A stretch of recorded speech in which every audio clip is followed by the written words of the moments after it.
Ana sa 50 billion pesos ang nakita nga mawa sa pondo sa kagamhanan kung ipatuman ang panawagan ni Presidente Bongbong Marcos Jr. nga palapdan ang income tax exemption.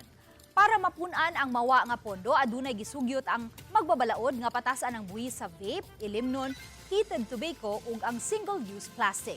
Ang pagpalapad sa income tax exemption ang usa sa panawagan ni Presidente Bongbong Marcos Jr. sa Kongreso atol sa iyang ikalimang SONA.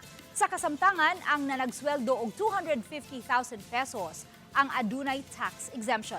Apan matud sa Makabayan Block, ang ngayang patasan ang exemption ngadto sa magdawatan og 500,000 pesos kada tuig o 41,000 pesos kada buwan.